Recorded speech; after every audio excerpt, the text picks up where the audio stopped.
जैसा कि आपको पता है क्लास 10th और 12th का रिजल्ट तो आ गया है, लेकिन बहुत सारे बच्चे अपने मार्क्स से सेटिस्फाइड नहीं हैं। कैसे आपके मार्क्स बढ़ सकते हैं? बहुत सारे बच्चे ऐसे हैं जिनको आरटी मिला है, कंपार्टमेंट मिला है, एसेंशियल रिपीट मिला है।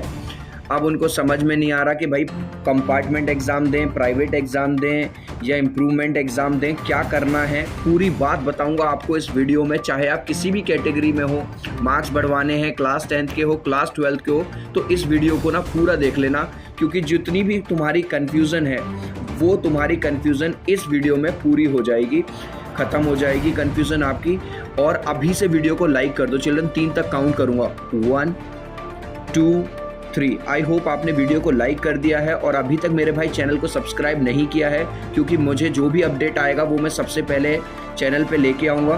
तो सब्सक्राइब करके ज़रूर रखो, बेल आइकन को ज़रूर टैप कर लेना, सो दैट आपको नोटिफिकेशन मिलता रहे आपको कब कौन सा एग्ज़ाम देना है और कैसे मार्क्स इंक्रीज़ करवाने हैं। चिल्ड्रन एक चीज़ यहाँ पे और बता दूँ, बहुत सारे बच्चों के कमेंट्स आ रहे हैं, मैसेज आ रहे हैं कि सर मेरा रिज़ल्ट अच्छा नहीं गया, मैं बहुत डिप्रेशन में हूँ, पेरेंट्स भी मुझे बहुत गालियाँ दे रहे हैं, डांट रहे हैं।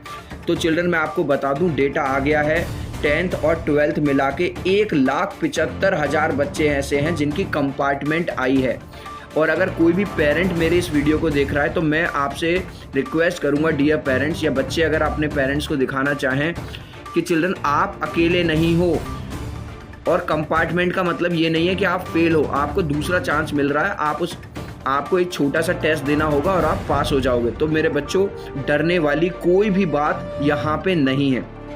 उससे पहले आपसे एक रिक्वेस्ट करूँगा, इस वीडियो को देखने के बाद मुझे कमेंट सेक्शन में ये बता देना कि तुम्हारा जो रिज़ल्ट है उस पर कंपार्टमेंट लिखा हुआ आया है, या उस पर एसेंशियल रिपीट लिखा आया है, या उस पर आरटी लिखा हुआ आया है, या उस पर पास लिखा हुआ आया है, या उस पर अदर लिखा हुआ है। आपके रिज़ल्ट पे क्या लिखा हुआ आया है वो प्लीज़ मुझे कमेंट सेक्शन में ज़रूर बता दो, जिससे कि मैं वो देख के आपको पूरी बात बता पाऊँ।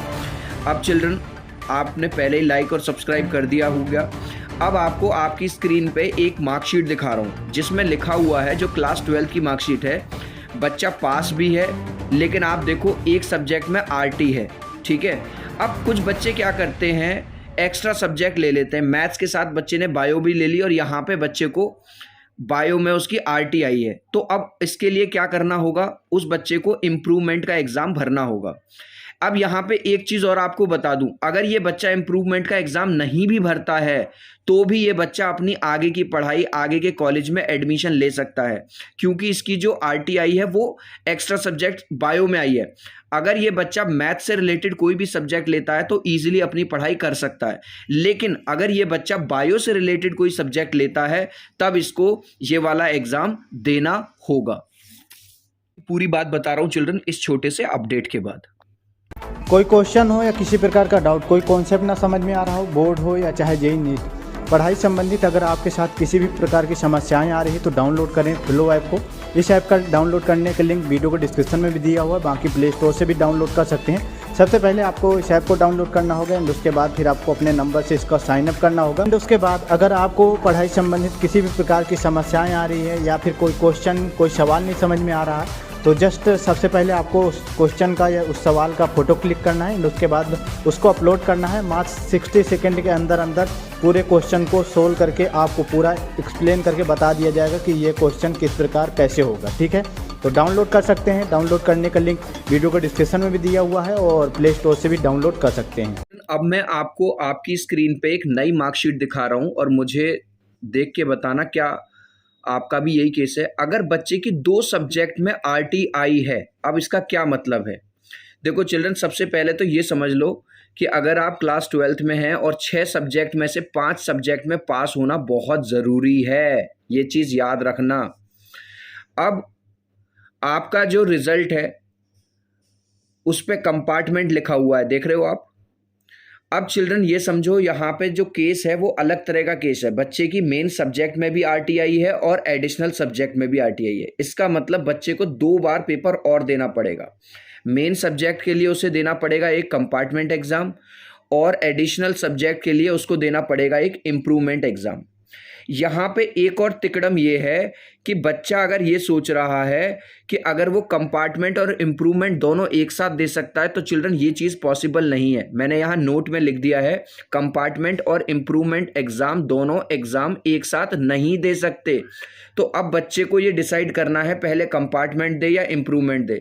लेकिन मैं आपको बता दूं पहले फ़ायदा है कि बच्चा पहले मेन सब्जेक्ट का एग्ज़ाम दे ताकि उसको आगे चल के कोई दिक्कत ना हो, और पहले वो कंपार्टमेंट का एग्ज़ाम दे। एडिशनल तो होता रहेगा। चिल्ड्रन, आपसे अगर आप में से बहुत सारे बच्चे ऐसे हैं जो मुझसे बात करना चाहते हैं, मुझे मैसेज करना चाहते हैं, तो आप मुझे इंस्टाग्राम पे अभी फॉलो कर लो, englishbaba.eb। इंस्टाग्राम पे जाइए, englishbaba.eb लिख देना, ठीक है। अगर ये सर्च करने में प्रॉब्लम आ रही है तो मैंने लिंक डिस्क्रिप्शन में भी दे दिया है, वहाँ से डायरेक्ट जाके फॉलो कर लेना और मुझे मैसेज डाल देना।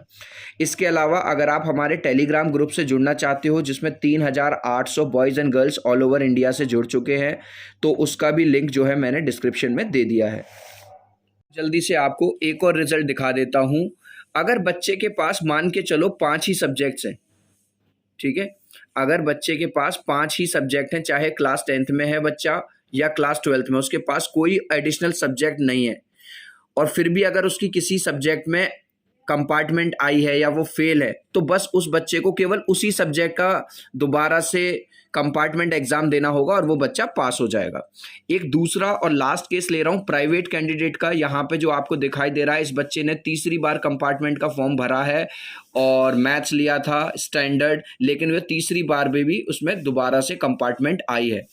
अब इनका क्या होगा, 2-3 दिन में सीबीएसई का कोई सर्कुलर आ जाएगा, वो हम आपको बता देंगे। फिर भी अगर आपकी कोई भी क्वेरी हो चिल्ड्रन, तो मुझे कमेंट सेक्शन में ज़रूर डाल देना, वीडियो को लाइक कर देना, चैनल को सब्सक्राइब कर देना। अनअकैडमी पे अलग से 10% डिस्काउंट लेने के लिए आज ही रेफरल कोड यूज़ कर लो, लखन02। मिलते हैं अगले वीडियो में, बाय बाय।